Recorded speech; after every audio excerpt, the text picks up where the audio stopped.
Entonces, este colon, a diferencia del megacolon chagásico, que también puede ser dolicomegacolon o panmegacolon, la diferencia que acá nosotros tenemos, el agente etiológico, es el Trypanosoma cruzi, ¿no? Y en este otro tipo de megacolon andino no tiene este tipo de vector, sino que más que todo viene por la dieta, una dieta rica en fibras, ¿no? Con muy poco líquido, y también la altura, ¿no es cierto? No sé los que han viajado a La Paz, o hay alguien que aquí es de La Paz, o cuando nosotros viajamos a La Paz, los que somos de Santa Cruz, vamos allá, ustedes sienten que tienen una digestión más lenta, ¿no es cierto? Y esto se debe al nivel de la altura, ¿no? O sea, ustedes se van a hinchar más rápido, ¿no? Entonces, generalmente nadie cena, ¿no? Están tomando el matecito de coca, ¿no? Justamente este efecto de la altura produce este famoso dolicomegacolon andino, también con la dieta, ¿no?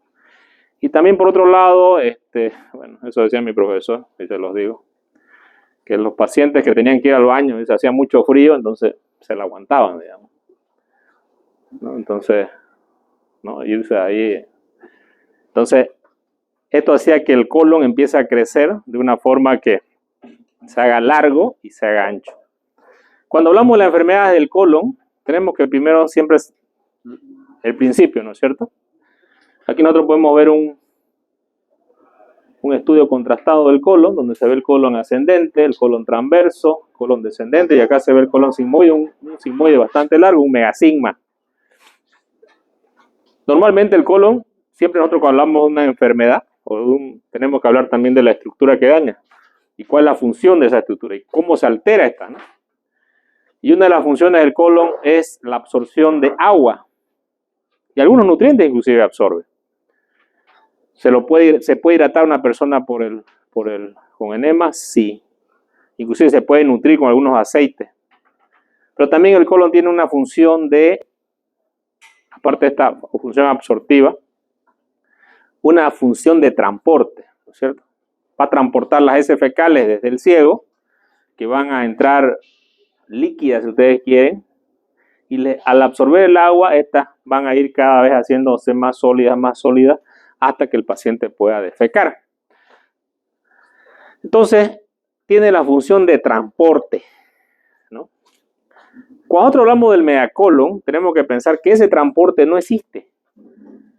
No hay ese transporte. Los pacientes generalmente dicen, yo no voy hace 2 meses que no voy hace un mes que no voy al baño, ¿no? O hace semanas que no voy al baño. Y estos pacientes pueden hacer complicaciones de estos megacolon, ¿no? Cuando el colon es bastante largo, una de las complicaciones que puede hacer es que el colon se tuerza. A esto se llama vólvulo, a la torsión del colon, vólvulo, ¿no? Generalmente el colon que más se alarga, se puede alargar todo el colon y puede haber vólvulos en todas partes, pero lo más frecuente es en el sigmoide. Y esto se debe a que también se alarga el mesosigma, ¿no? Y hace que esto en cualquier momento esto pueda torcerse, ¿no? Y de hecho, cuando vemos en el hospital los pacientes que llegan con un vólvulo, por ejemplo, son pacientes que no tienen estreñimiento, de pronto ellos han tenido un dolor y ellos siempre dicen, tomé un café, me comí un cuñapé, me comí una empanadita y después la empanadita me dolió fuerte, ¿no? Bueno, en realidad no tiene nada que ver con la empanadita, por si acaso, ¿ya? Tiene que ver con que el colon es bastante largo y un rato eso se va a torcer. Entonces, el inicio del vólvulo por dolicomegacolon es súbito. Y la otra complicación del megacolon viene a ser el fecaloma, que el fecaloma, como su nombre indica, es un tumor de heces fecales. Y los pacientes, yo me puedo dar cuenta solamente de verle la cara al paciente si es un fecaloma o es un vólvulo. ¿Y por qué me doy cuenta? Porque el paciente con fecaloma es un paciente que generalmente no defeca, y al no defecar, el paciente también no puede ingerir alimentos o no quiere ingerir alimentos porque él siente que le cuesta defecar. Y son pacientes generalmente que están con este problema ya algunas veces inclusive años, ¿no? Que ellos inclusive se ponen enemas, ¿no? Inclusive algunos llegan a la emergencia, se les hace la extracción manual del fecaloma y el paciente a veces no se quiere operar y va y vuelve y están en esa, ¿no? Entonces el paciente generalmente con fecaloma es un paciente desnutrido. Por eso que usted a simple vista se puede dar cuenta, ¿no? El paciente es desnutrido. Es un paciente que es bastante adelgazado y tiene un abdomen bastante extendido. Igual la clínica tiene ciertas características que las vamos a hablar a continuación. Este es el vector, ¿no es cierto? ¿No? Lamentablemente en nuestra población tenemos varias poblaciones, Argentina, Ecuador, Brasil, ¿no? Tenemos esta enfermedad ya es endémica, o sea, en la zona, ¿no? De hecho, muchas personas padecen de la enfermedad del Chagas, pero no todos van a hacer la complicación, ¿no?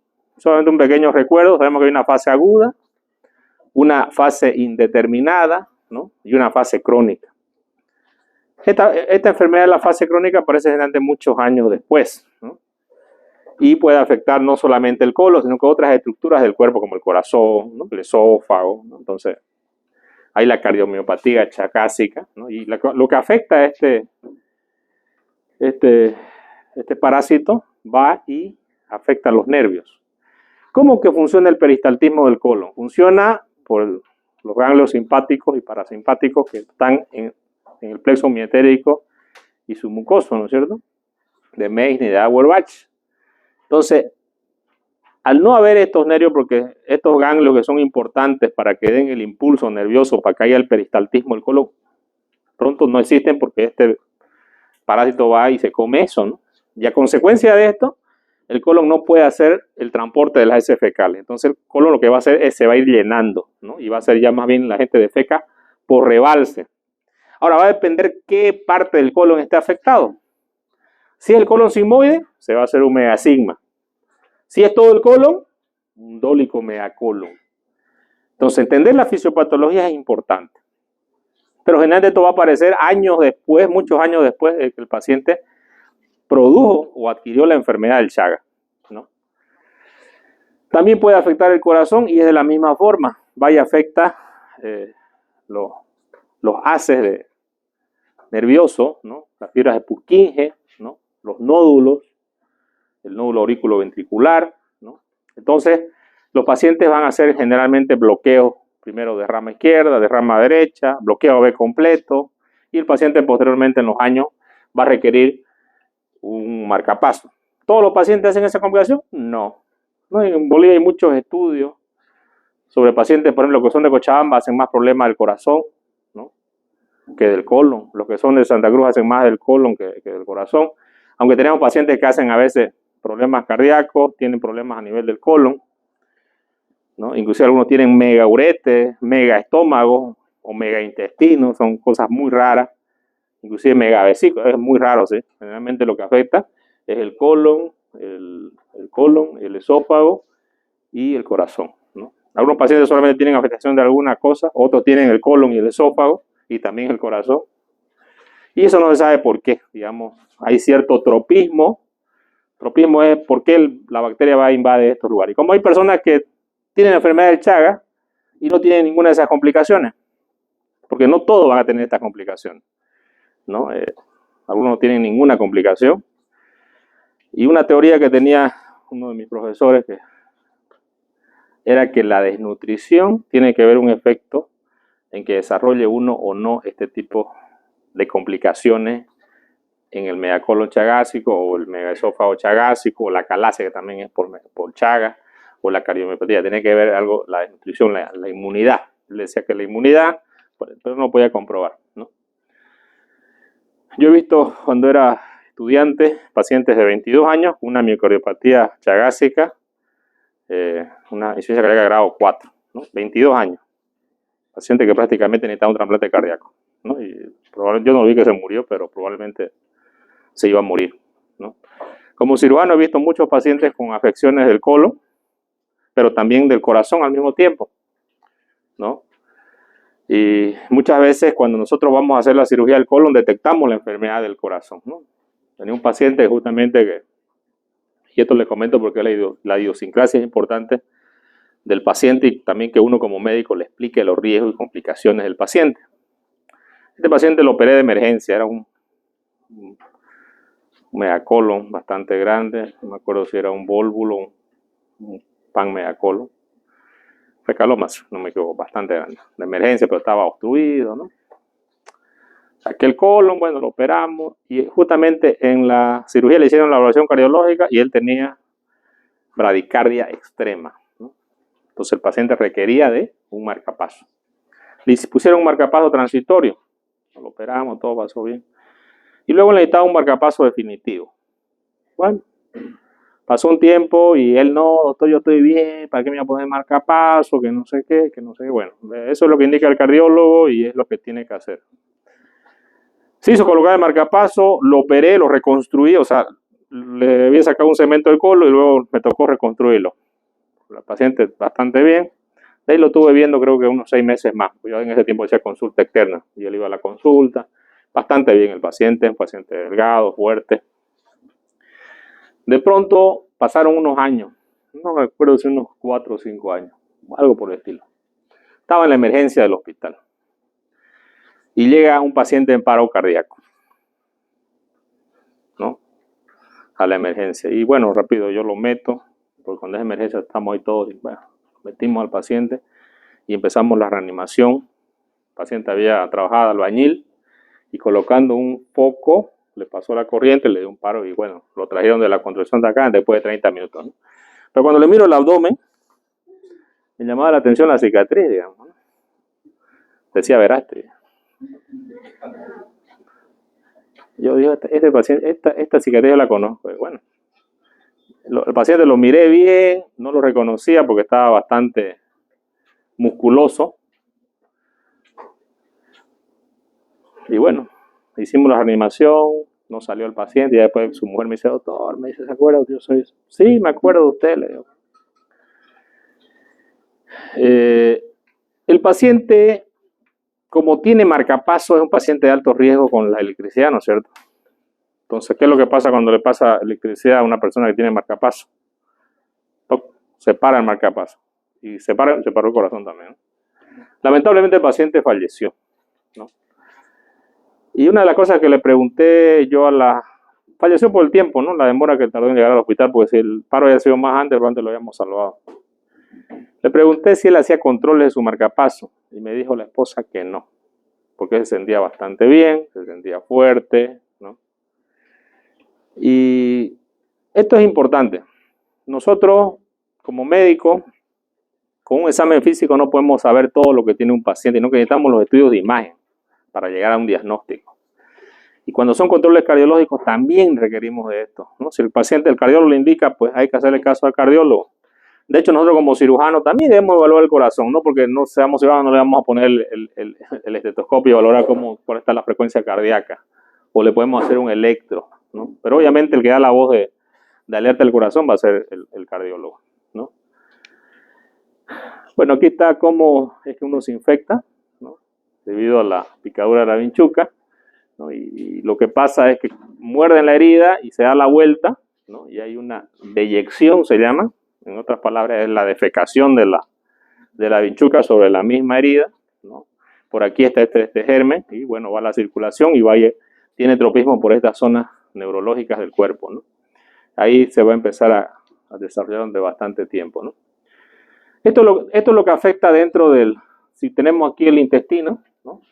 La afectación de los plexos mientéricos y submucosos, ¿no? De Auerbach y Meissner son los que van a ser afectados. ¿Y por qué es importante hablar de estos ganglios parasimpáticos? Porque estos son los que dan la contracción, ¿no es cierto? Una vez que no hayan estén abolidos, entonces no va a haber la contracción, no va a haber peristaltismo y por ende el colon se va a empezar a agrandar, ¿no? Y también a alargar. Eso va a depender ya de la evolución en el tiempo y de otras cosas, ¿no? ¿Qué parte del colon se ha afectado? ¿Es todo el colon, ¿no? Y generalmente la cirugía también tiene que ver con esto. En la cirugía nosotros debemos resecar todo el segmento agangliósido, se llama, ¿no? Que no tiene ganglios. Este segmento agangliósido es el segmento que está afectado. Nosotros tenemos que resecar ese segmento y unir el segmento que tiene ganglios, ¿no? Por eso que es importante que la pieza que uno opera a un paciente y les reseca cierta parte del colon, cuando es megacolon debemos mandarlo a patología y saber si todo ese segmento no tiene ganglios, ¿no es cierto? y el segmento que está quedando es un segmento con ganglios. Nosotros tenemos algunos estudios. Esto va a depender porque si usted, digamos, deja segmento gangliosio dentro del paciente, ese segmento le va a pasar lo mismo, ¿no? Lo mismo que le pasó a este segmento que no tenía ganglios. Se va a alargar, va a crecer y el paciente va a recidivar en la enfermedad. O sea, va a volver a hacer un megacolon, ¿ya? Ese pequeño detalle es muy importante, ¿no? O sea, la histología, ¿no? Siempre toda cirugía tiene que terminar con la histología. Queremos buenos resultados, debemos saber el resultado de la histología. Esto no para saber las capas que tenemos, ¿no? La mucosa, submucosa, muscular, la serosa, ¿no? Que son importantes. Aquí están los ganglios, ¿no? Que están en el plexo submucoso y el plexo mientérico, ¿no? Estos ganglios son los ganglios parasimpáticos. Bueno, hay otros neurotransmisores también que van a actuar en este sistema neuroendocrino, ¿no? Que es importante, ¿no? Que son estos de acá. Bueno, esto es lo que hace la primera, la segunda neurona para dar la contractilidad, la motilidad al intestino. Entonces, nos tenemos que quedar siempre para saber de algo, función del colon, absorción de agua y algunos electrolitos, almacenamiento de heces fecales y transporte de heces fecales. Normalmente cuando tenemos el daño del plexo mientérico y submucoso, ¿no? Parasimpático, vamos a tener que el transporte no va a haber. Y sí va a haber el almacenamiento, ¿no? Y eso se va a ir dilatando hasta que produzca el megacolon o el dolicocolon. Aquí tenemos lo que sucede, ¿no es cierto? Con el plexo de Auerbach va a haber una dinámica celular autónoma, una denervación progresiva, una hipermotilidad, ¿no? Una anarquía propulsiva y segmentaria anular, ¿no? Lo mismo que pasa en el corazón, también va a haber una fibrilación, o sea que no va a funcionar de una forma adecuada. Entonces el bolo fecal no va a progresar y el paciente va a ir a hacer lo que se denomina un fecaloma, ¿no? Que es un tumor de heces fecales. Porque el paciente no funciona adecuadamente el peristaltismo. Existen varias técnicas quirúrgicas para el tratamiento del megacolon chagásico y la técnica más aceptada es la técnica Duhamel. Porque muchas veces también el segmento del recto, ustedes aquí pueden ver el recto, también es un segmento que está gangliosio. Entonces, el problema es que llegue a la parte más inferior del recto y haga presión sobre el esfínter anal y el paciente pueda defecar. Entonces, esta es una de las técnicas quirúrgicas que se realizan, ¿no? La anastomosis posterior en el recto, es la técnica de Duhamel. Este es otro procedimiento también que se hacía, ahora se hace muy poco, que se llama Duhamel-Haddad, ¿no? Y esto es debido a que prácticamente el colon salía hacia afuera y el paciente estaba como con un prolapso ahí abajo, ¿no es cierto? Esperaban que madure a veces 2 semanas y después de esas 2 semanas lo cortaban acá, ¿no? Cortaban esto, ¿no? Ya una vez unido este segmento, lo cortaban acá, ¿no? Pero era molesto para el paciente porque estar prolapsado ahí por el ano con su, ¿no? Entonces, no sé si en Cochabamba algunos ciudadanos la hacen, nosotros aquí en el japonés la verdad que no. Pero allá creo que algunos la hacían todavía la cirugía, ¿no? Pero es un poquito muy molesto para el paciente. Aquí hay otra técnica, ¿no? Otra técnica quirúrgica.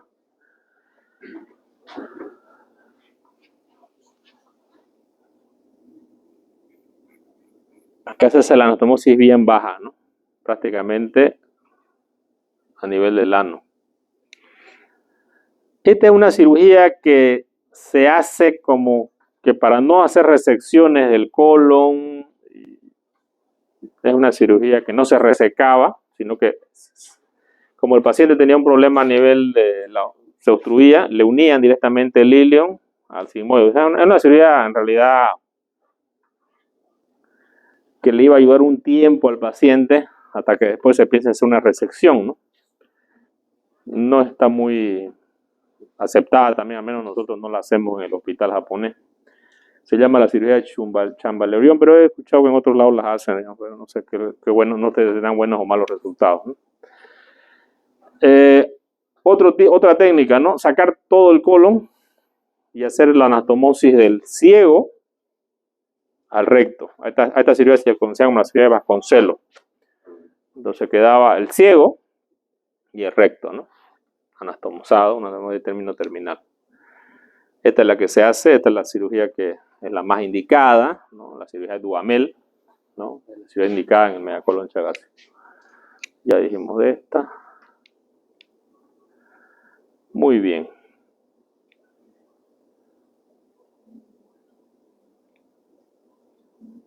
Muy bien. Es importante conocer la anatomía del colon. Cuando hablamos nosotros de una de las cirugías, tenemos que saber, cuando hablamos que resecamos todo el recto, se dice protocolectomía, porque saca todo el colon, ¿no? Si sacamos todo el sigmoide, sigmoidectomía. Si sacamos hasta la mitad del colon izquierdo, hemicolectomía izquierda. Si sacamos la mitad del colon, hemicolectomía derecha, ¿no? Entonces, hay una cirugía que es una cirugía que se hace para cirugía de cáncer de recto, ¿no? La cirugía de Hartmann, que consiste en resecar el sigmoide y abocar el colon proximal, hacer una colostomía, ¿no? Y cerrar el muñón distal, el muñón del recto. Esta se llama cirugía de Hartmann, ¿no? Aquí nosotros podemos ver en esta imagen, por ejemplo, un megacolon sigmoide, ¿no? Distendido y rotado, ¿no? Aquí yo necesito ver esta imagen para saber que está rotado, ¿no? Con una imagen simple se podría saber. Cuando hablo del cabo distal o muñón distal es el recto. Este es el recto, ¿no es cierto? El recto tiene hasta 18 centímetros, ¿no? Se cierra, ¿no? Siempre es importante dentro de la técnica dejar limpio esto, ¿no? Que puede estar con heces fecales.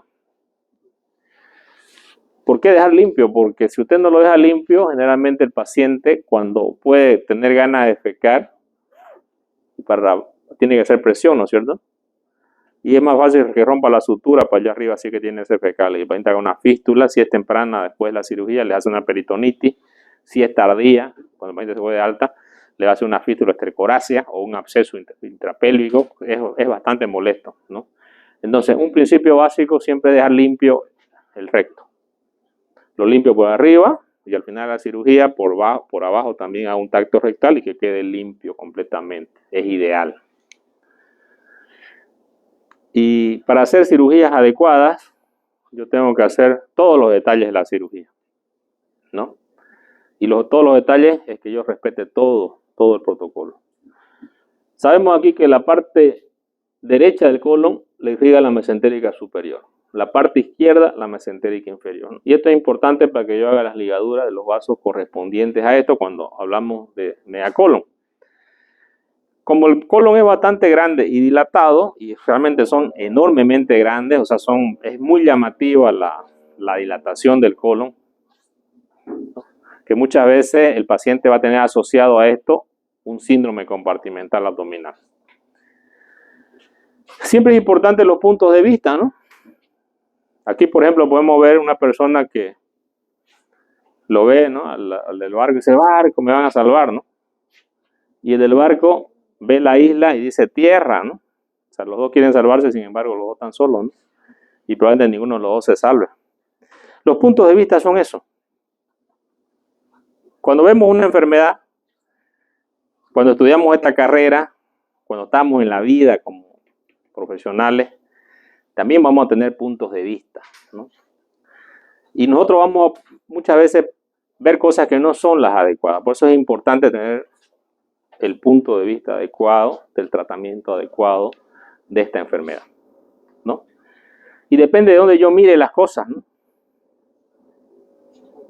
Aquí, por ejemplo, dice 3, el otro dice 4, ¿no? Pues él ve 1, 2, 3, 4, ¿no? Y él del otro lado ve 1, 2, 3. ¿Quién tiene la razón? ¿Ambos? ¿Ninguno? Muy bien. Este es el famoso signo de grano de café. ¿Sí? ¿Lo ven? ¿Cuál es la patología? Es el vólvulo, ¿no?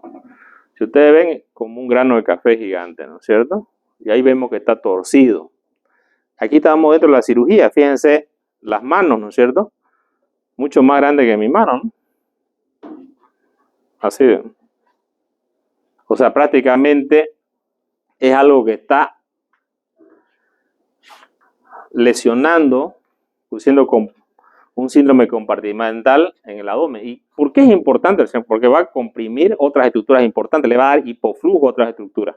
La presión va a hacer que órganos importantes dentro del tubo digestivo queden sin perfusión adecuada, como los intestinos, el riñón, y eso va a depender de la presión que tengan en el abdomen del paciente. Por eso que siempre sigue siendo una cirugía como que de emergencia, ¿no? Entonces aquí tenemos el megacolon chagástrico. Como toda enfermedad, el diagnóstico es importante el tratamiento, ¿no? Y el tratamiento va a depender de algunas cosas, digamos, ¿no? Eficacia, calidad, ¿no? Y la calidad depende de cómo van mis cirugías, ¿no es cierto? Porque si mis cirugías van mal, pues algo está pasando, ¿no? No cumplo adecuadamente los protocolos, no evalúo bien los pacientes en el preoperatorio, ¿no? No ingreso con los materiales adecuados a la cirugía, no tengo un buen quirófano, no tengo buen anestesiólogo, mi internista no me ayuda, ¿no? Mis ayudantes son malos, no sé. Tengo que ver cuál es mi problema para desarrollar una calidad adecuada, ¿no? Aquí ustedes pueden ver ya la pieza extraída, ¿no? Bastante larga, prácticamente, ¿no? Pónganle más de 1 metro, y estamos hablando solamente del colon sigmoide, y de repente parte del ascendente, ¿no? Entonces, para tener yo resultados óptimos de alta calidad, yo tengo que hacer un análisis, ¿no? Por ejemplo, si yo soy un estudiante y me va mal, yo me acuerdo en primer año, yo estaba estudiando medicina, yo leía. Estaba con mis compañeros, nos juntábamos ahí con unos compañeros, ¿no? Vamos a cenar primero, ni vamos a cenar. Vamos a estudiar después, ya todos estaban llenos, le daba sueño, digamos, ¿no? Bueno, yo estudiaba, leía, éramos 6, ¿no? Me acuerdo que de los 6, 2 nos quedábamos así leyendo, bastante, 2 de la mañana, 3, digamos, yo lo miraba al otro que no se cansaba, yo tampoco seguía leyendo, ¿no? Pero al final de eso, ¿comprendíamos? Probablemente no. Nos faltaba método de estudio. Y los primeros exámenes me iba mal, digamos, ¿no? Yo decía, ¿por qué me va mal si leo tanto? Sin embargo, me iba mal porque no tenía un método de aprendizaje. Entonces, en la cirugía es lo mismo, ¿no? Con lo que ustedes quieran. Mi resultado tiene que ver del análisis que yo realice. ¿Por qué van mal mis cirugías? ¿Por qué se mueren todos mis pacientes? ¿Por qué se complican todos mis pacientes? ¿No?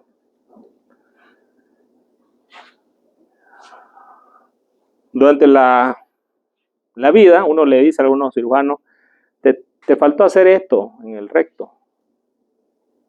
No, yo nunca le hago, yo le hago tacto. O sea, no siguen los protocolos, no, nunca leyeron el libro, no sé. Pero les va mal. Pero lo peor de todo, cuando yo quiero mejorar mi calidad y mi eficacia, es que yo reconozca mis errores. Porque es sabio reconocer y mejorar mis errores.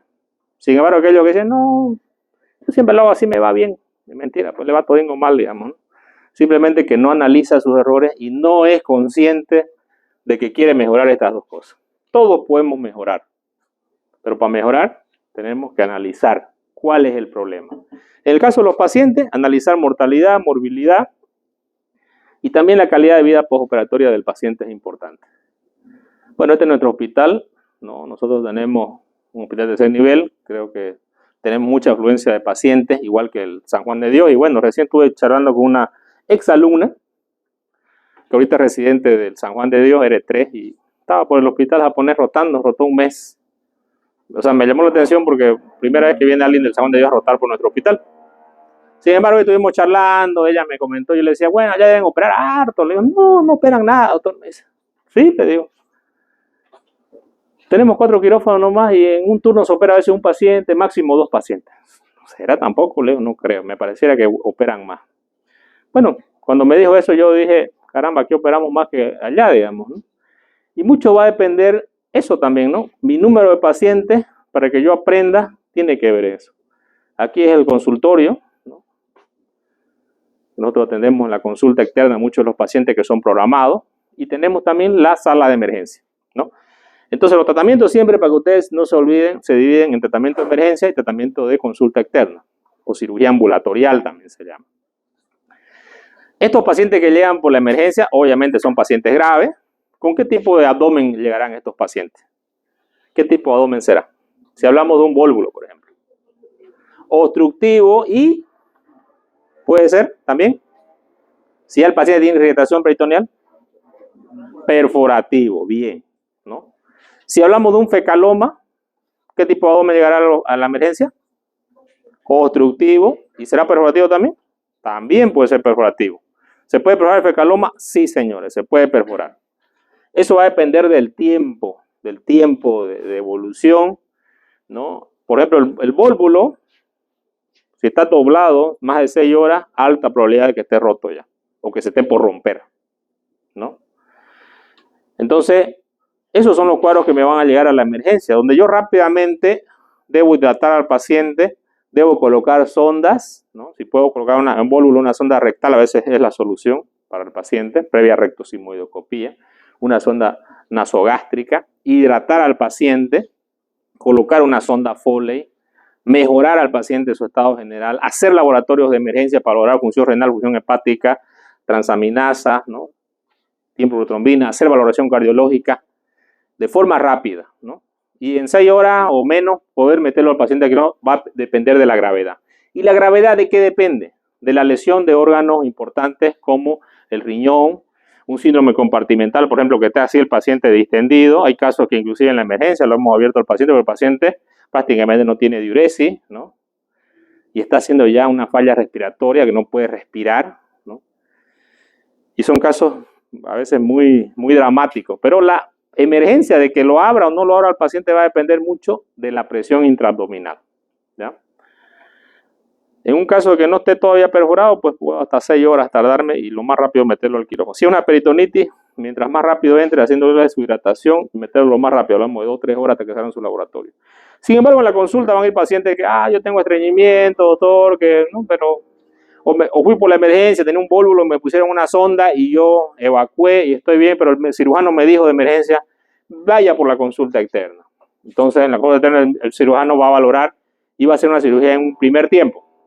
¿Qué se llama cirugía en primer tiempo o segundo tiempo?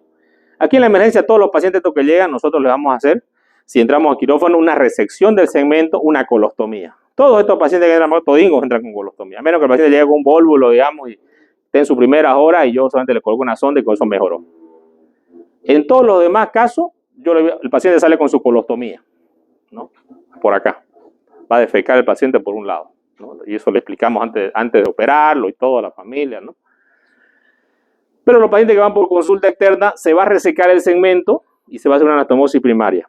Porque este paciente entra en buen estado, entra sin falla de órganos, con buenas albúminas, buenas proteínas, valoración cardiológica, y se los meten en el mejor estado posible al paciente.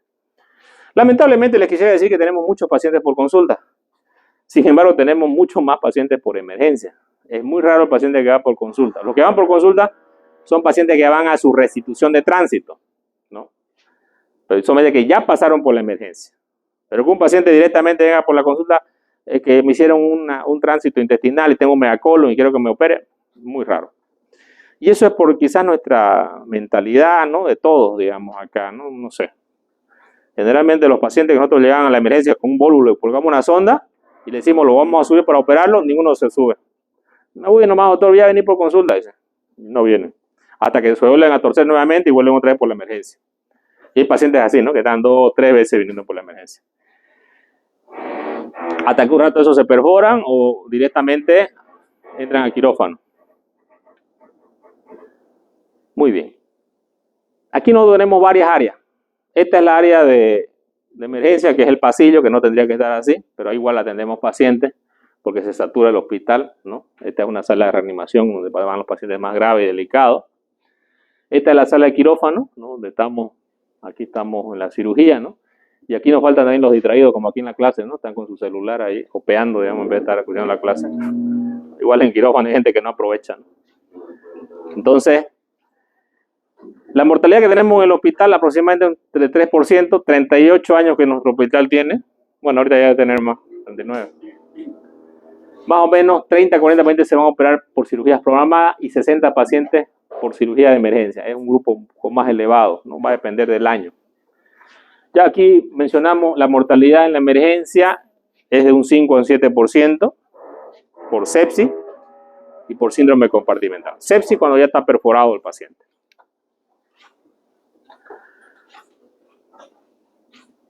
Bueno, es importante hablar de la sepsis, ya lo hemos hablado en otros capítulos, no lo voy a volver a repetir, pero sabemos que lo importante es valorar los signos vitales, ¿no? Reconocer temperatura, taquicardia por encima de 90, taquimia por encima de 22, en algunos casos pueden tener hiperglicemia, son criterios menores, criterios mayores, alteración de Glasgow, menos de 13, presión arterial sistólica menos de 100 milímetros por mercurio, saturación menos de 90%, alteración del nivel de conciencia en la escala de Glasgow, ¿no? Los pacientes que tienen comorbilidades, que significa que tienen otra enfermedad agregada, estos pacientes pueden deteriorar mucho más rápido, ¿no es cierto? Un paciente que tenga HIV, un paciente que tenga insuficiencia renal, un paciente que sea trasplantado, un paciente que requiere hemodiálisis, son pacientes un poquito más delicados que otro tipo de pacientes. Siempre debo yo tener la sospecha de sepsis en la emergencia, porque si yo sospecho la sepsis, tengo que pensar que ya el paciente el siguiente paso es que me haga una sepsis grave, con hipotensión, que mejore con hidratación, o me haga un shock séptico, que ya no mejora con hidratación, sino que necesito vasoactivo. ¿Por qué es importante esto?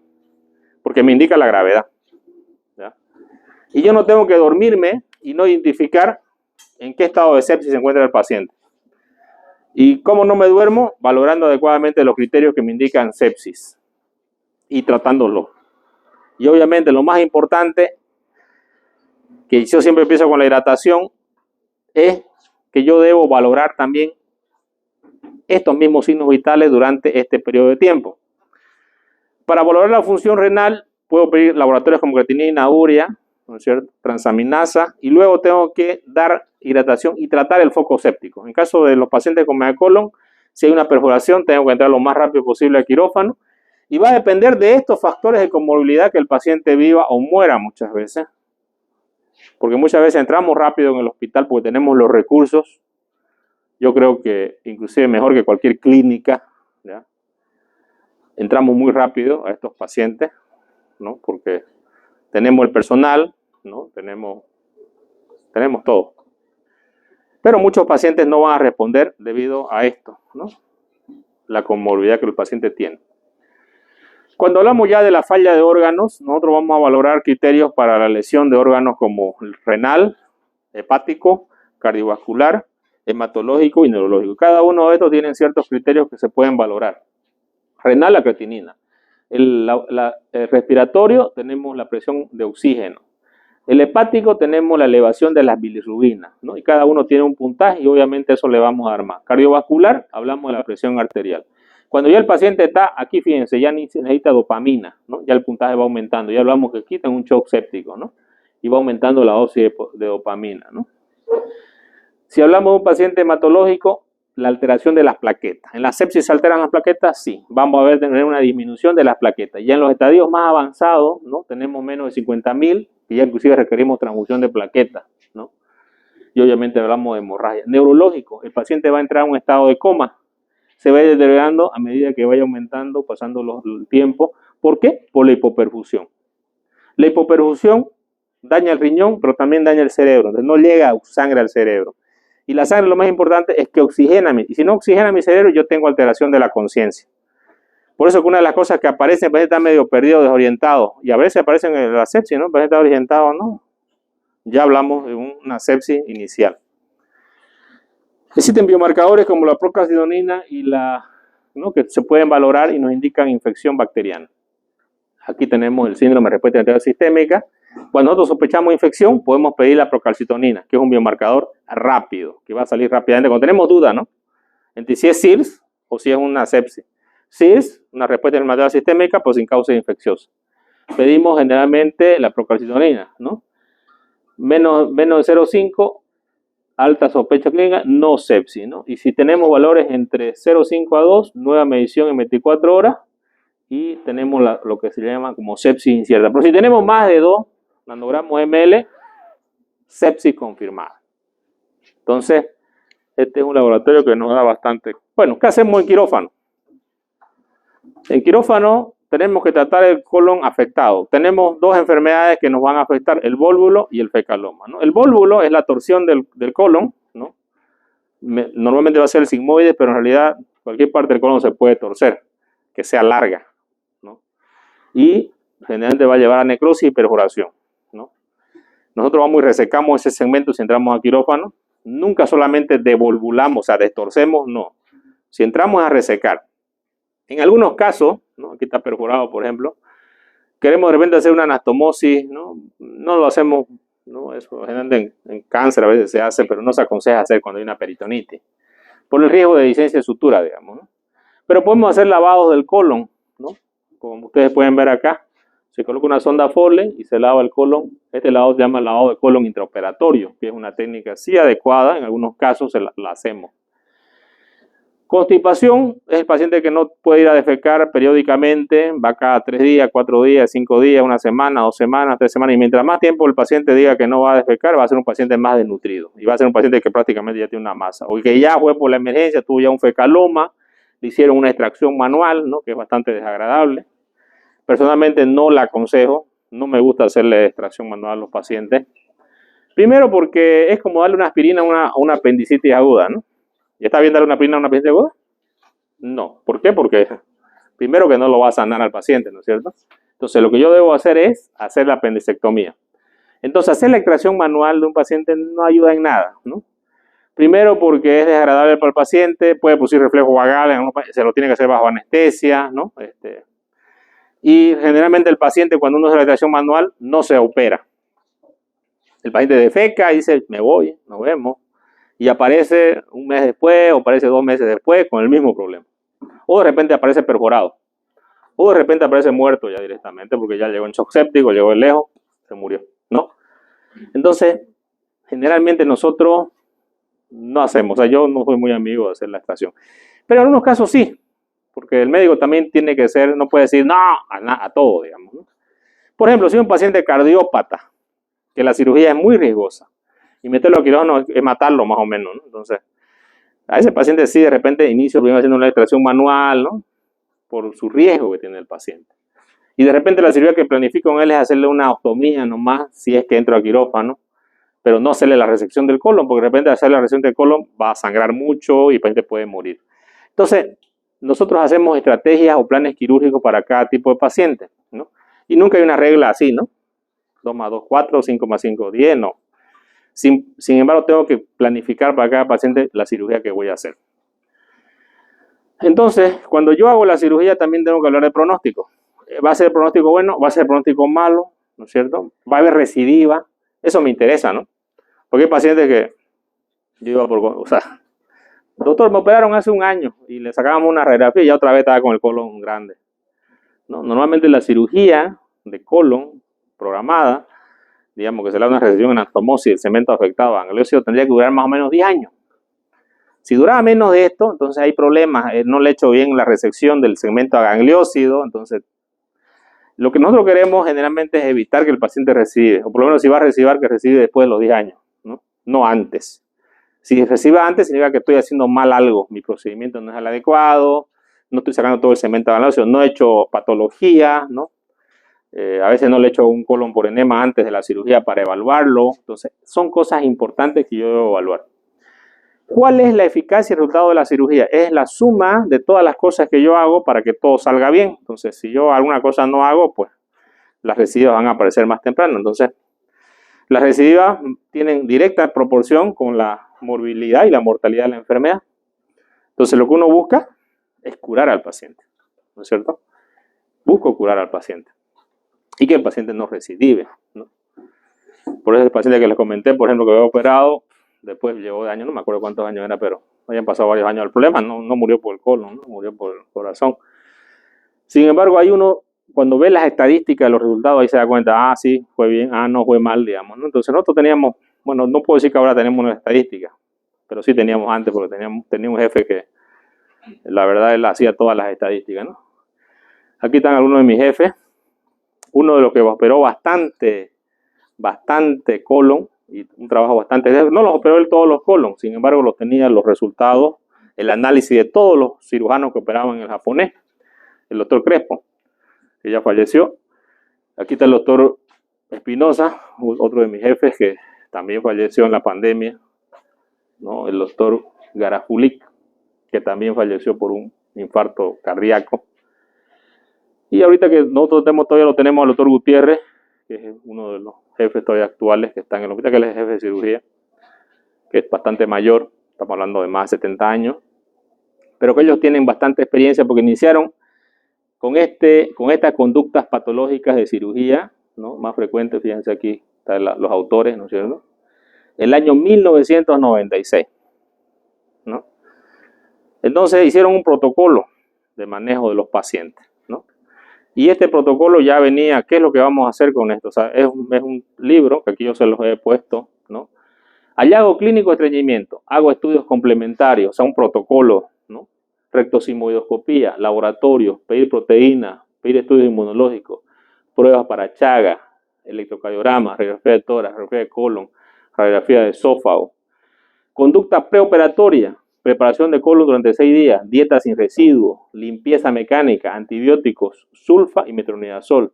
2 días antes se utiliza manitol. El manitol es un laxante osmótico, ¿no? Que se lo toma y el paciente empieza a tener diarrea, pero tiene que estar el paciente en el hospital y tiene que estar con una vía, hay que hidratarlo. Preparación del estado general, valorar hipoproteinemia, ¿no? Valorar si hay alteraciones cardiológicas, tratamiento quirúrgico, ¿qué debo hacer en la cirugía? Resección del recto sigmoide con anastomosis baja, especificar altura, dilatación anal, estudio anatomopatológico, identificar extremidades, ¿no? Fíjense que aquí está todo protocolizado como debe ser. En el postoperatorio debo hidratar al paciente, debo usar electrolitos en la hidratación, potasio, sodio, debo usar antibióticos, debo alimentar al paciente cuando haya ruidos hidroaéreos progresivamente, tengo que hacer tacto rectal, que se conoce como dilatación anal, para que el paciente elimine los gases, y tengo que hacer un seguimiento, una radiografía de colon contrastado a los 3 meses para ver cómo fue mi cirugía.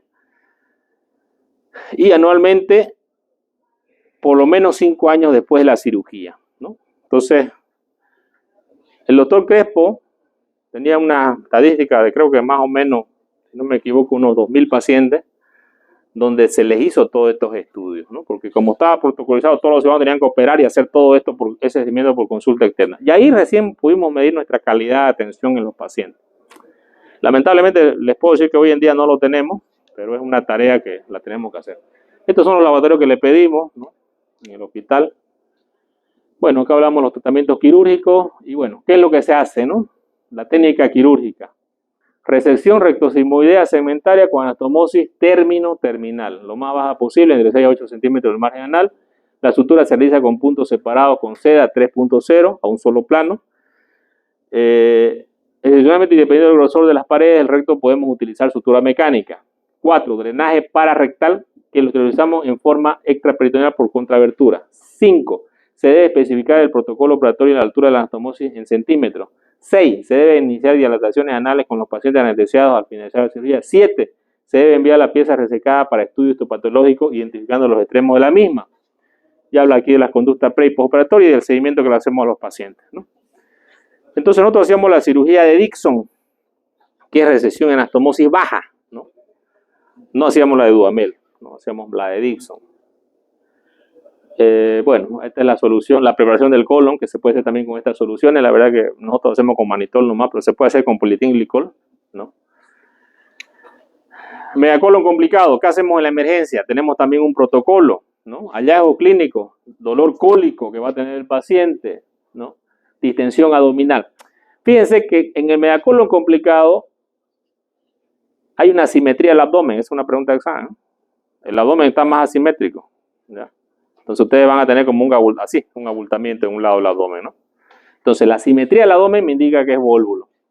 Los ruidos titales pueden estar de lucha, va a depender de qué estado obstructivo tiene el paciente. Si está iniciando, ruidos del timpánico, ¿no? Si está perforado, ya no va a haber nada, ¿no? Estudios complementarios, radiografía simple de abdomen. ¿Qué hacemos? Rectosigmoidoscopía, radiografía de colon contrastado, laboratorio de rutina, electrocardiograma, valoración cardiológica. Hallazgos de resección sin trastornos, ¿no? Conducta se puede volvular, si está a menos de las 6 horas, ¿no? Siempre colocación de sonda rectal bajo visión de rectosigmoidoscopio, ¿no? Y también se puede volvular con enemas, ¿no? Colocando un enema a presión. Si resuelve, el paciente puede ir a reprogramar su cirugía, a prepararse para operarse. Generalmente no van los pacientes, ¿no? Pero si no resuelve el paciente, tenemos que ir a tratamiento quirúrgico de emergencia, ¿no? Y obviamente la cirugía y el pronóstico va a depender estado general del paciente, edad del paciente, tiempo de evolución del paciente, patologías asociadas, lo que dijimos, comorbilidad que tenga el paciente. Hallazgo intraoperatorio, o sea, ¿qué encontramos? Si está perforado, si está necrosado, tiempo de evolución de la cirugía. Todo esto es importante para saber si el paciente va a mejorar o no va a mejorar. Luego, las cirugías vienen a ser devolvación más colostomía y cirugía de Hartmann, que es la resección, ¿no? Bueno, esta devolvación, la verdad que no la hacemos nosotros, directamente vamos a la colostomía y a la cirugía de Hartmann. Aquí tenemos un megacolon, ¿no? Fíjense ustedes el signo de grano de café, y aquí vemos el paciente, el mismo paciente, pero que ya no tiene, ¿no? Y aquí ustedes pueden ver la sonda rectal, ¿no? Que es uno de los tratamientos de emergencia. Pero siempre se dice bajo visión directa. ¿Qué significa esto? Cuando el colon está torcido, la mucosa del colon va a estar, ¿no? Así como está mi mano, y nosotros vamos a ver lo que se llama la roseta de fino quieto, ¿no? Nosotros entramos con retosismoscopio por el recto y miramos esta roseta. Si esta roseta está oscura, no vamos a colgar nunca la sonda, porque lo más probable es que ya esté isquémico y al colgar la sonda nosotros lo perforamos. Entonces, si la roseta está bien, atravieso, el paciente sale el aire y el paciente puede mejorar, ¿no? Y pedimos una nueva radiografía, como el caso de acá, ¿no? Y valoramos. Pero si el paciente no mejora, debo entrar a quirófano. En quirófano voy a destorcer, fíjense, bastante grande este colon, ¿no? Destorcer el intestino. Ahí está, ¿ven? Una anaconda, ¿no? Miren, ese es un dólico, ¿no? Fíjense de grande, ¿no? Está más grande que el paciente, ¿no? ¿No? Y sigue saliendo, no es mágica por eso. Entonces, nosotros vamos a hacer generalmente una incisión mediana suprainfraumbilical, muchas veces terminamos haciendo una colostomía, ¿no? Aquí estamos ya cerrando la herida, infiltrando la piel, ¿no? Estamos con la pieza operatoria. Aquí estamos cerrando. Los pacientes pueden llegar así, ¿no? Tan distendido como ustedes ven este paciente. Tan súper distendido como ustedes ven este paciente, ¿no? Y prácticamente el paciente es puro intestino, puro colon, no es que tenga citis, no es que tenga líquido, pero es importante siempre valorar, ¿ya? Yo me recuerdo que llegó un paciente un turno así al hospital y bueno, era de noche, creo que a las 1 de la mañana, ¿no? Y viene la residente de 3 y me dice, doctor, me dice, llegó un paciente, lo vamos a meter a quirófano, no me acollo, me dice, está así distendido, no puede defecar, no sé. Y ya le hizo la radiografía, le digo yo, porque ella ya quería meterlo a quirófano sin hacer la radiografía. O sea, saltarnos los protocolos. No le he hecho, doctor, me dice. Hagámosle primero o hágale una ecografía. Cuando le hizo la radiografía, pues, normalmente en el megacolon ustedes van a ver los intestinos dilatados. Sin embargo, viene una placa velada, ¿no? Entonces, esto no es para operar, le digo yo, ¿no? Le hacemos una ecografía y vemos que está lleno de líquido el paciente. Pero la historia del paciente era que no podía defecar y no sé qué más. Hicimos una punción con agua fina y sacamos líquido que mandamos a estudiar, ¿no? Se trataba de una ascitis por una carcinomatosis que tenía el paciente, ¿no? Entonces, es importante la radiografía, que me va a dar datos importantes para evaluar, ¿no? En algunos casos, cuando hay mucha contaminación abdominal, nosotros solamente vamos a hacer lo que se conoce como el damage control, que hablan los americanos, ¿no? Que es la cirugía de control de daño. El damage control es una estrategia que nosotros hacemos para hacer el menos daño posible en el paciente y evitar el síndrome compartimental abdominal, porque muchas veces, como están las asas distendidas, pese a que hemos resecado el colon, al cerrar el abdomen vamos a producir un aumento de la presión intraabdominal. Y este aumento de la presión intraabdominal va a lesionar los órganos internos, digamos, ¿no? Entonces nosotros hacemos lo que se llama una bolsa de Bogotá, le colocamos en el abdomen al paciente, ¿no? O también se llama cierre temporal, donde vamos a volver a entrar nuevamente con el paciente a hacer una limpieza quirúrgica, ¿no? Y es importante siempre en estos casos monitorear el grado de presión intraabdominal, ¿no? Tenemos un grado 1, grado 2, grado 3 y grado 4. En el grado 1, observación. Grado 2, que va de 16 a 20 milímetros de mercurio, vigilancia estricta. Si no mejora el paciente por encima del grado 2, el paciente va a cirugía, ¿no? Entonces, ¿cuándo tenemos que operar rápidamente a un paciente? Cuando la presión intraabdominal está en grado 2 y no mejora en el tiempo. Pero si es grado 3 y grado 4, ya nosotros tenemos disfunción de órganos. ¿Cuánto es la presión intraabdominal de la disfunción grado 3 y grado 4? 21 a 25 y grado 4 más de 25. ¿Cómo va a estar el paciente? Un paciente que va a estar disneico, ¿no? Que va a estar acidótico, ¿no? Hacemos una gasometría, va a estar acidótico, con un PCO elevado, porque ya va a tener hipoperfusión a nivel de el intestino. Entonces ya vamos a tener isquemia intestinal, isquemia renal. Y es un paciente que va a estar alterado, va a estar acidótico, va a estar respirando rápido. Entonces, grado 2, 15 a 20, vigilo, pero constantemente. No mejora, lo meto a quirófano. Si es grado 3 o grado 4, directamente entra a cirugía. La parotomía para que el abdomen no evite la hipertensión intraabdominal del síndrome compartimental abdominal. Acá tenemos un paciente con una incisión, ¿no? Acá tenemos con patologías asociadas, fíjense que ya casi llegó hasta ¿no? Una hernia nefromática asociada, ¿no? Aquí un fecaloma, fíjense que llega hasta la parte superior. Aquí tenemos un paciente en quirófano, creo que está en la pandemia. Aquí un paciente que aparte de tener este problema tenía una cirugía de tórax que le habían hecho por tener hernia diafragmática. Y aquí podemos ver por el aumento de la presión intraabdominal, como se llama síndrome compartimental, tiene repercusión sobre todo el cuerpo, ¿no? Sobre la presión del tórax, sobre la presión venosa, ¿no? Sobre el cerebro. Y aquí podemos ver claramente la irrigación yugular. Y aquí podemos ver algunos de los cirujanos, ¿no? Esto fue en la pandemia. Una de mis residentes, que ella fue mi alumna, y bueno, ella ahorita es cirujana. El doctor, que es cirujano ya, que salió residente del hospital japonés, ya está el anestesiólogo, tiempo de pandemia, ¿no? Todo con protección, ¿no? Con los N95. Bueno, aquí tenemos un paciente que estamos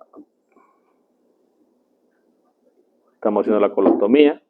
Siempre es importante identificar que el extremo quede sin necrosis, quede sin isquemia, ¿no? Importante valorar.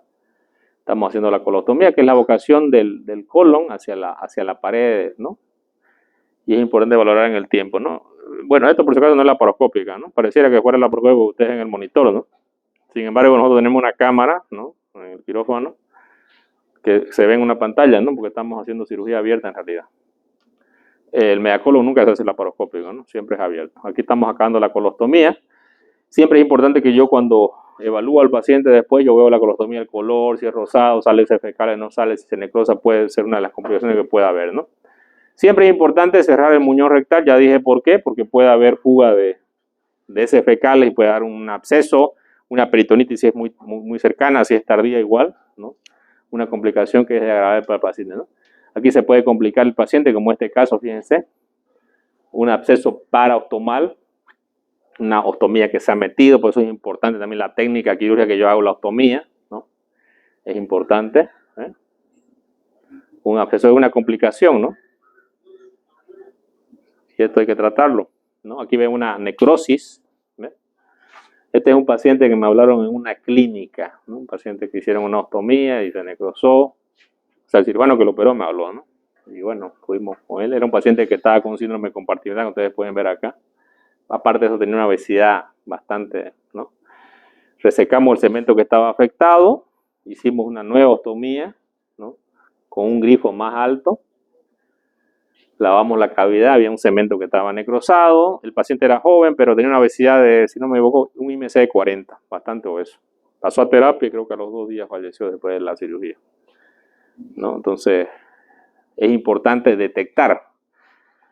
Yo como interno del hospital, cuando valoro a los pacientes con ostomía, siempre tengo que identificar cómo está la ostomía. Y si está negra, avisarle al residente y él le va a avisar al cirujano y hay que entrar lo más rápido posible, ¿no? Bueno, va a depender de las resecciones. Ya dijimos que puede ser micolectomía. Entonces una anastomosis de acá abajo. Vendría a ser esto.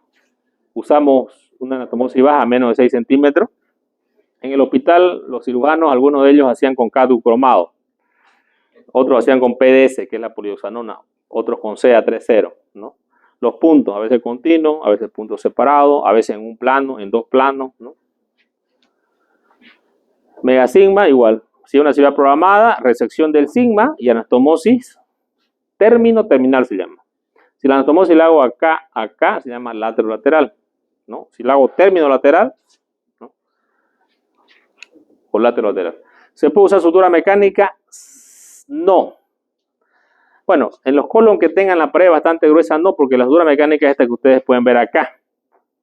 Tiene una fila de grampas. Y el megacolon en general tiene una pared que son muy gruesas. Entonces a veces no se puede afrontar adecuadamente. Esta es una sutura lineal y esta es una sutura circular, ¿no? Entonces, siempre debemos dar drenaje, siempre. Nosotros damos drenaje de látex en fondo de saco de Douglas. Algunos dejan los Jackson Pratt, no soy muy amigo de los Jackson Pratt, porque a veces el paciente está con síntomas y Jackson Pratt sale ceroso y no se ve muy bien. Entonces, soy muy amigo de usar un tubo de látex no más grueso. Aquí está la sutura con los puntos, ¿no? Primero siempre se hace el plano posterior, luego el plano anterior. Algunos cirujanos suturan en 2 planos. Yo personalmente siempre suturo en un solo plano. Me gusta hacer el punto de Schmiden, continuo. El plano posterior lo hago en 2 planos y el plano anterior lo hago en un solo plano, ¿no? Pero algunos cirujanos hacían 2 planos, ¿no? Le decían segundo plano, hacían punto de Lemberg. Está aquí la técnica de la sutura mecánica, ¿no? Esto se llama anvil, que entra acá arriba, que es donde las grampas van a, ¿no? Luego por el recto meto la pistola, esto se llama una pistola, ¿ya? Y esta pistola va, esto engancha junto con esto y luego se va girando y esto se une. Se une. Cuando se une, yo voy a disparar. Al disparar van a salir unas grampas, 3 filas de grampas alrededor de la sutura. Y esas 3 filas de grampas van a estar alrededor del colon. Y luego voy a salir con un cemento de colon porque al corta, o sea, sutura y al mismo tiempo corta. Y sale con lo que se llama la dona, ¿no?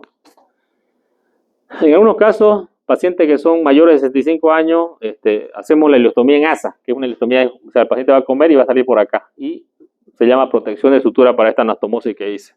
Pacientes mayores de edad, hipoproteídicos, pacientes con alguna enfermedad con movilidad que vaya a abrirse la sutura.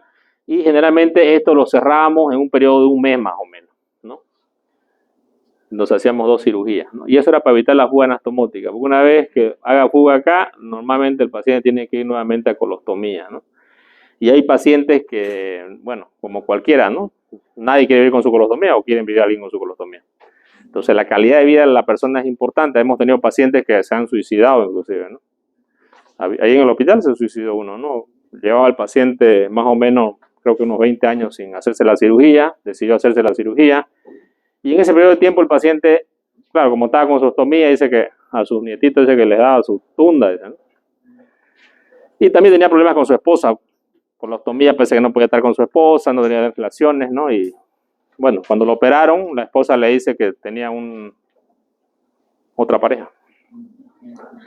Entonces el paciente, bueno, no sé si por esa noticia, pero también el paciente se complicó en el postoperatorio, cuando hicieron la anastomosis, se obstruyó, el paciente se fue al baño. Todo el mundo pensó que fue a bañarse, pero cuando fueron a verlo, estaba colgado de la ducha. Se colgó ahí con un cinturón y hizo así para hasta morir, digamos. Cuando fueron los otros pacientes a verlo, el paciente ni gritó ni nada, estaba muerto, ¿no? Entonces, ¿la ostomía nos puede llevar a una calidad de vida insatisfactoria? Sí, pero obviamente, ¿se puede vivir con la colostomía? Sí. De hecho, es importante que nosotros como médicos sepamos las complicaciones. Una parte psicológica es una parte importante que puede quedar el paciente, pero todos los pacientes, a menos los con cáncer, no se van a reconstruir, pero lo demás todo se reconstruye. Y la ostomía puede durar 6 meses, 3 meses o 1 año, ¿no? Y al cabo de eso se va a reconstruir, casi todas. Pero el paciente que tiene un buen tratamiento de la ostomía, ¿no? En realidad pueden hacer de todos los pacientes, ¿ya? Inclusive hay pacientes que inclusive hasta la piscina van con su bolsa, ¿no? Y hay un club de ostomizados, que a veces uno los manda a ese club para que ellos estén con otros pacientes que tienen ostomía y el paciente aprenda que se puede vivir con esto, ¿no? Entonces, siempre es importante la parte psicológica en estos pacientes, ¿ya? Porque nadie quiere estar con una colostomía de la noche a la mañana, pero uno puede hacer su actividad normal, sí, ¿no? Yo tengo pacientes, hay uno que era camionero que se iba hasta Chile, creo, con su bolsa, y cada vez venía, doctor, me va a operar, me decía, ya una vez le decía yo, ¿no? Y después, disculpa, doctor, me estoy viajando otra vez, y así paraba, ¿no? Creo que 5 años se puso con su ostomía, hasta que un día eso ya apareció para que lo opere, ¿no? Pero el tipo paraba viajando, ¿no? Él me cuenta cómo se cambiaba y toda la bolsa, ¿no? Aquí está la ileostomía en asa, que es la que se hace, ¿no? Esta es una ileostomía de protección. Aquí estamos haciéndole a un paciente. Es importante hacer un buen grifo, ¿no? O sea, que sea elevada para evitar complicaciones. Porque la ileostomía es una ostomía que si la hago baja, se quema mucho la piel, irrita, duele, arde, todo eso, ¿no? Y esas complicaciones, porque cuando se complica el paciente le va a hablar, doctor, me duele, doctor, me arde, doctor, aquí, ¿no? Entonces, si usted hace bien su trabajo, evidentemente va a tener buenos resultados, ¿no? Entonces, hacer una ostomía con un buen grifo es importante. O sea, el grifo significa que esté bien elevada. Con esto, si está bien elevada, cuando yo coloque la bolsa, ¿no? Normalmente el paciente no va a tener ninguna complicación de irritación y que le queme y que le arde, ¿no? Porque no es un paciente que se ha suicidado, les podría decir que son varios, ¿no? Cuando les quema la piel, ¿no? Es bastante molesto para el paciente, ¿no? Es una irritación constante, ¿no? Siempre los puntos tienen que ser puntos de reparo, ¿no? Que tienen que hacer en los 5 puntos cardinales, como dijo Maduro. Son 4, ¿no? Lo hacemos para luego evertirlo, ¿no? Que quede bien evertida la ostomía y con esto evitar complicaciones. Pero cuando es colostomía de colon, generalmente no hay mucho problema porque ya son heces, ¿no? En cambio, el ilion es más ácido, el pH es ácido y generalmente va a lacerar. También va a depender del paciente, si es un paciente obeso que tiene pliegues, ¿no? Va a depender también de esta parte, ¿no? Bueno, es importante siempre tener disciplina, habilidad, ¿no? Resistencia, ¿no? Y ¿por qué no? Tener honor. Porque el que no tiene honor no le va a ir nunca bien. Ténganlo por seguro, ¿no? En esta carrera, ustedes si no son disciplinados tampoco les va a ir bien. La habilidad, los que quieran ser cirujanos, pues tienen que tenerla. Y esta habilidad, más que todo, va con la práctica constante. Y la práctica va con la disciplina. Bueno, y resistencia, ustedes saben, hay que aguantar, nunca rendirse. Muy bien, ese es el tema.